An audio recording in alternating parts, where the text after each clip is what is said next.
My dear friends, it's time to shun genocidal action. It's time to call on every member state of the United Nations to find their courage.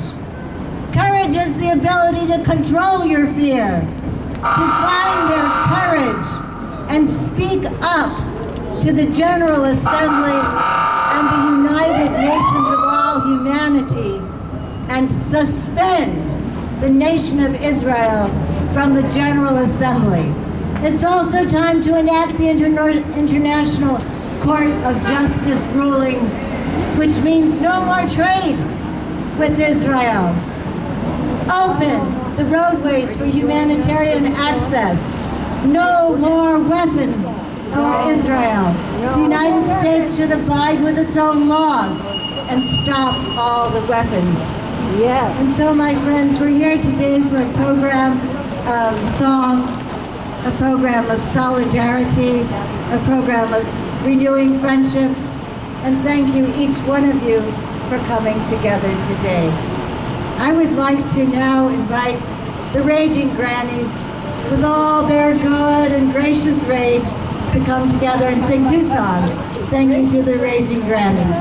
And Alice, every day should be Alice Sutter Day, right? Every day, Alice Sutter Day. Every day. We must stop this genocide. Stop genocide. Stop genocide. Our hearts cry out to all who died. Stop harming Israel now. We must stop this genocide. Stop genocide. Stop genocide. Our hearts cry out to all who died. Economic sanctions now. United Nations must accept responsibility. Palestinian people have no safety or security. Enforce our international law. That's what we're here to do.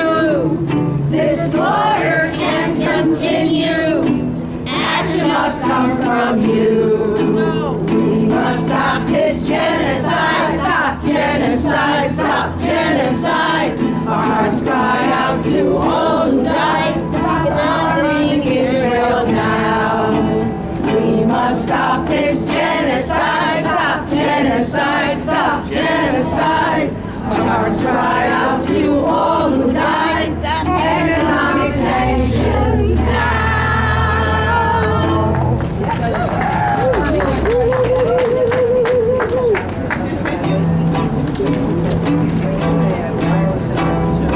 Why are we silent while so many die? Why are we silent while so many die? Why are we silent while so many die? No bombing, no droning, no more. No bombing, no droning, no more. Children in Gaza face genocide. Famine and bombing, so many have died. Killed with our weapons, the U.S. supplied. No bombing, no droning, no more. No bombing, no droning, no more. We bomb and drone, children die. Corporations make money, families cry. Homes are gone, the waters go dry. No bombing, no droning, no more. No bombing, no droning, no more. Right, take the mic.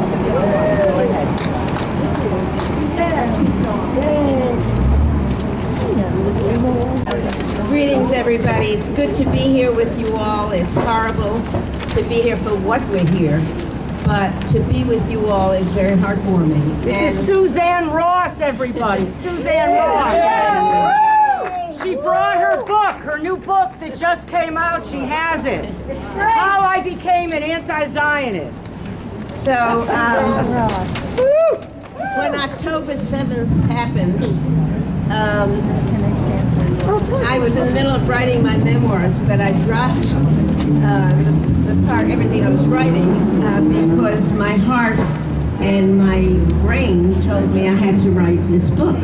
And I had to write something about it. And I was born in 1937 in Europe, in Nazi Europe, and just a few years before the Nazis invaded. And of course I'm Jewish, and my father had survived the Nazi presence in Nuremberg. He was born in Nuremberg. My mother came from Poland.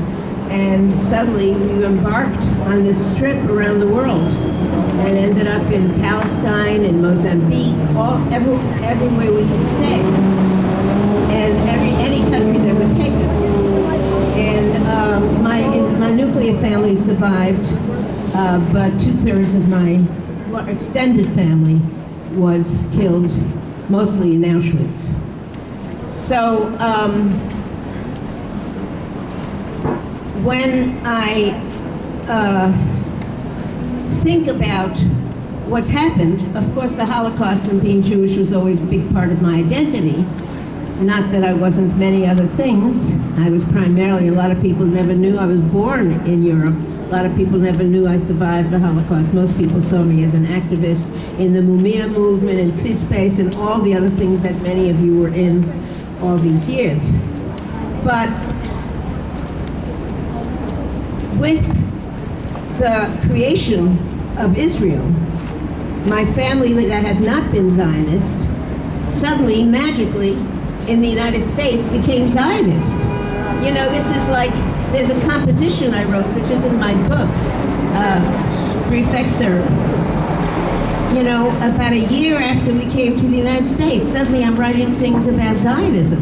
I'm a kid, I'm 12 years old. I'm writing about how important Zionism, how terrible the Arab nations are for trying to destroy Israel. And suddenly, the community around me, my family, and I myself become Zionist. I was never a very strong Zionist, but I was. And it took many years to undo that because it was very deeply tied in with the notion of the Holocaust and the notion that Jews had been annihilated, there had been an attempt. So, you know, if you spoke out or thoughts, and I was having been brought up religious, I was a great believer in what you think you're responsible for, not just what you do, but what you think. Those of you religious probably know that, or were raised in that kind of. So, each time I remember, I'll give you just a turning point. When the United Nations and hearing about calling on the United Nations to do the right thing is so important. We really need to take advantage of the United Nations being right here in New York and the corruption of the United Nations in doing so little. The corruption of the United Nations. And of course the United Nations was created by the imperial nations. It's not an accident that the United Nations is so quiet on what's happening in Palestine, because it was created by the colonialists, and we can't forget that. Every time we think of the United Nations, don't think peace and justice and all that bullshit. Think of what the United Nations was called to create, and of course the United Nations created Palestine. Not Palestine, excuse me, Israel. The state of Israel was created by the United Nations. So I really want to support that call for pressuring on the United States. But there's one last thing I want to say. Something I've been thinking about the last day and over the last weeks. And it was instigated partly by Naomi Klein's interview on Democracy Now!, which talked about what the Holocaust has become. The Holocaust has been totally desecrated.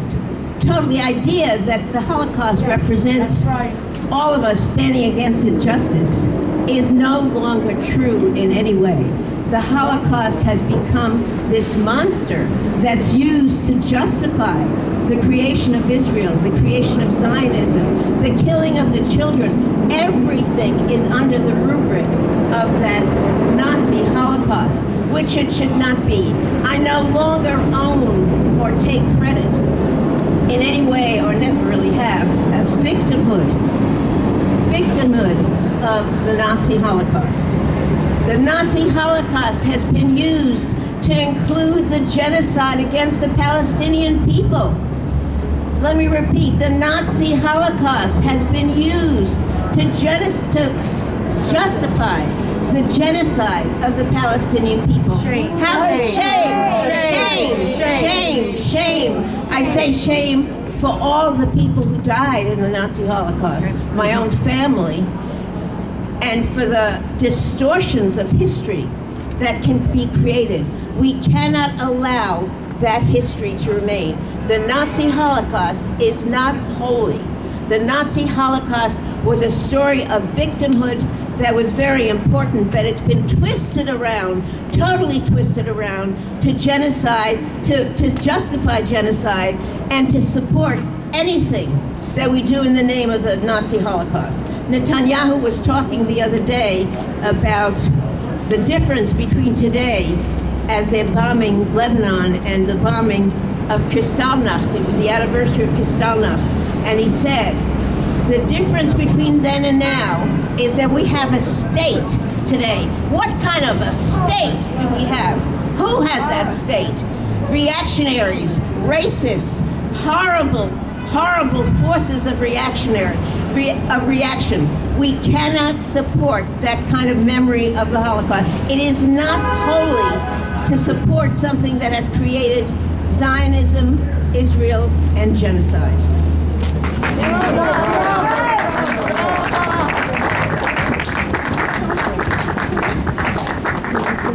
Thank you, Suzanne, for your book and for your words.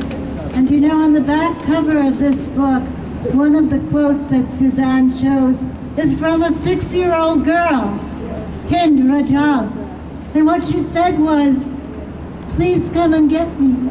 I am so scared." And that little girl was remembered by students at Columbia. They flung love out the window. That's right. They flung a banner out the window with Hind Rajab's name on it and renamed Hamilton Hall into Hind's Hall. And that was, I believe, a prophetic moment. That's who we need to follow. Follow the young people, take the muzzles off of the students, and make sure that our solidarity remains strong. So to help us with that solidarity remaining strong, the Raging Grannies are going to sing another song. Thank you. We're not using the mic. We're the Raging Grannies, and we want you all to know that war is not the way to peace, and we must all say no. We've seen it time and time again, war's not the way to go. We rage to end all war. We didn't raise our children to kill others' cherished ones, but in Gaza now our bombs and drones are killing everyone. As they die beneath the rubble, tell us just what we have done. We rage to end all war. No wars upon this land.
lovely day.